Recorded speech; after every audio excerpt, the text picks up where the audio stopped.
যেহেতু দীপ্তিসোনার অন্নপ্রাশন হয়ে গেছে, তাই রোজই একটা দুটো করে ভাত কিন্তু ওর মুখে দেওয়া হয়, মানে শুধু ভাত।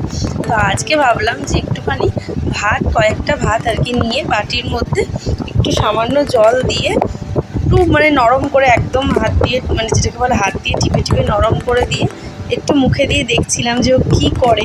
তো ও কিন্তু দেখলাম ভাতের টেস্টটা ভালোই পাচ্ছে, খাচ্ছিল, ওর ঠাম্মার করে বসেছিল আর আমি দেখো দিচ্ছিলাম, আর ও কিন্তু খাচ্ছে। আর দেখো সারা মুখ ওর ভরে গেছে খাওয়ার জন্য। তোমার সাথে সেটাই শেয়ার করছি। দেখো দীপ্তিসোনার কাণ্ডটা একবার দেখো, ভাত খাওয়ার জন্য কিন্তু হা করছে, কিন্তু যখন মানে মুখে দিচ্ছি সেই বয়স্ক বুড়িদের মতো করে চিবাচ্ছে, ওর তো দাঁত ওঠেনি এখনো পর্যন্ত, আর সারা মুখে ভরাচ্ছে।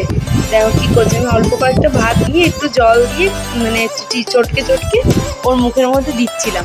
আর দেখো কী করছে, দেখো কাণ্ডটা দেখো। ও পারলে ভাতের বাটিটা নিয়ে নিজেই খায়, মানে নিজে খায় বলতে ও তো খাবে না, ওটাকে নিয়ে ও চটকাবে, কিন্তু সেই জন্য দেখো বারবার হামলে পড়ছে বাটির ওপরে। আর সেটা তো আমি দিচ্ছি না।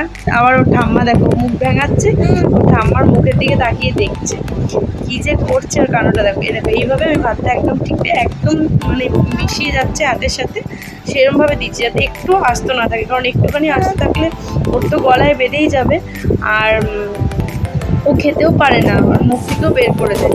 ওর ঠাম্মা দেখো চিনকে করে একটু জল দেওয়ার চেষ্টা করছে, যেহেতু ভাত খাচ্ছে। তো অর্ধেক জল খেলো আর একটুখানি জল তো ফেলেই দিল। জল সেরকম বোতলেও খেতে চাইছে না, জানো তো।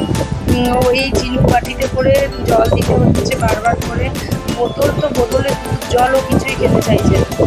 ও বুঝতে পারছি না হয়তো যে বোতলের ব্যাপারটা কী আছে, ঠিক আছে। সেই জন্য, কারণ ও তো এতদিন কোনোদিনও বোতলে দুধ বা জল কিছু খায়নি, ব্রেস্ট ফিডিং করেছে, তো সেই জন্য ও কিছুই বুঝতে পারছে না। দেখো কীভাবে ভাত খাচ্ছে, দেখো একবার বন্ধুরা। কেমন লাগলো ভিডিওটা অবশ্যই লাইক করো, কমেন্ট করো আর শেয়ার করো।